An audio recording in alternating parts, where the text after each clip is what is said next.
Welcome back to On the Issues. Mid-Century Marvels, Commercial Architecture of Phoenix is a new coffee table style book produced by the city's Historic Preservation Office, featuring architecture from the post-World War II building boom. The book is filled with images of buildings, sadly already lost, but others preserved for generations to come.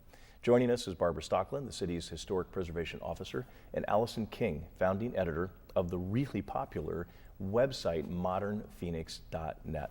Thank you for being here. Really appreciate it. And Allison, let's start with you. What role did you play in this book? And by the way, I just have to tell you, I've been thumbing through it. It's on my coffee table. It's an awesome book. What role did you play? I was able to provide a lot of the photography from the Ralph Haver and Jimmy Nunn archives. A lot of the black and white photos that were taken in the 1950s and 1960s, and some of my own contemporary photography of buildings in danger or even in the process of being demolished. Your website is really popular. You have a really strong following. What are you finding in the community? What does that tell us? Well, I think people are really starting to become interested in these older buildings. They're starting to realize that they're valuable and they provide aesthetic beauty in the city. And there's certainly a sense of nostalgia as well. For those of us who grew up in this city, this is our city. This is the way that it looked when we were born. And, Right. and to us, this exuberant, expressionist architecture is our native architecture. Well, it's kind of funny reading through here, having moved here in 1980 and seeing some of the buildings I remember when I first moved here. It's really kind of sad. You walk down memory lane.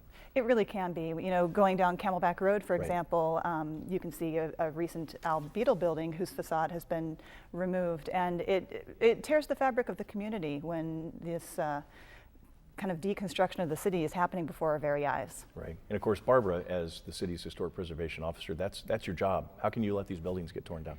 Well, that's why we did the book, is to raise the awareness of the mid-century architecture, because as Allison alluded to, this really is our heritage. It's the first time post-war that you saw really architecture that was a native architecture that was really expressing modern architects in a Phoenix way, where architects were responding to the climate, to local materials, and so you really have something that's uniquely Phoenix.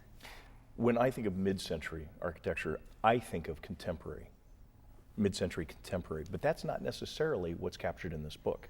You have different styles, but reflective of the mid-century. Would that be an accurate assessment? Yes, I mean, modern architecture is all about getting rid of the conventions and the styles of the earlier periods. You have people like Ralph Haver, who still kind of has a ranch style to his architecture. It's still kind of low slung and contemporary looking. You have Al Beetle, who's doing things very boxy up on stilts. So you have different architects who are influenced by other architects internationally, and that's all discussed in the book. But they all kind of have their own flavor of how they're expressing themselves. Now, for some, it may seem a little unique that the city paid to have this book published. How did that come about? The Historic Preservation Commission really urged the Historic Preservation Office to explore our mid-century history, and they felt that they didn't want another technical report sitting on a shelf. They wanted to really educate the public and really celebrate the history through something very visual, because this architecture is very aesthetically pleasing. And so they wanted us to do really a coffee style book, and we got 3 different federal and state grants to help fund the book. That's great. And to me, this is almost like a companion piece to the residential historic, I guess, guideline or book that the city published. Right, Historic Homes of Phoenix. Which I still have my copy. So, I mean, to me, on the coffee table. So, I mean, to me, this is just the perfect companion piece. So where does it go from here? What does this tell us? What does this tell us we need to do? Well, hopefully it encourages the awareness of the community and some of the property owners. There's 78 buildings that are featured in the back portion of the book. Several of those buildings were demolished while the book was in production. Only a handful of them are actually designated and protected. So I think the message to the community is, do you care about these buildings, and do you want them saved? And if so, let's start talking to the property owners of the other buildings and see if we can work with them to protect them. Allison, your website, again, really popular website. What are you finding from the people who visit and the people you talk to? What's their energy level? Well, we get quite a bit of national and international traffic on the website, and I receive letters from people all over the country and internationally, from people who grew up here and are very familiar with this architecture. And they're so grateful, first of all, to have the documentation. It reminds them of home when they're far away from home. For those who still live here in the city, it really provides us a way to kind of galvanize our thoughts. We have message boards where people can come in and talk about issues that concern them.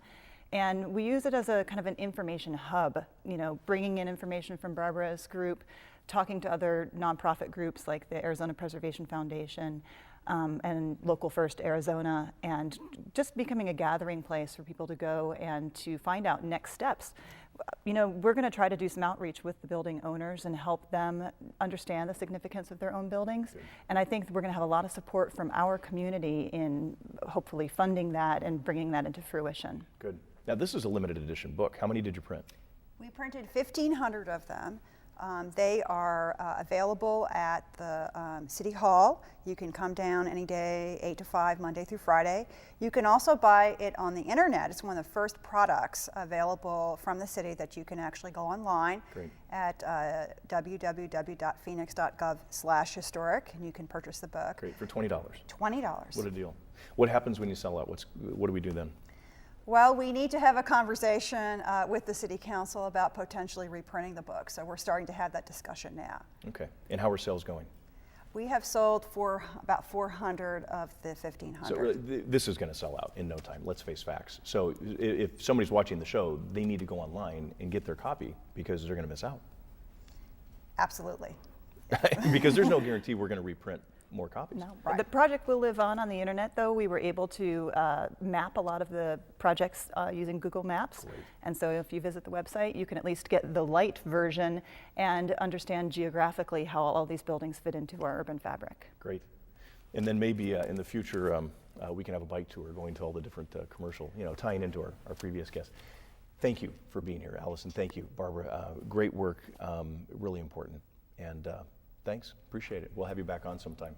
So don't forget to buy your book. What's it like to live in an historic home? We'll find out next on The Issues.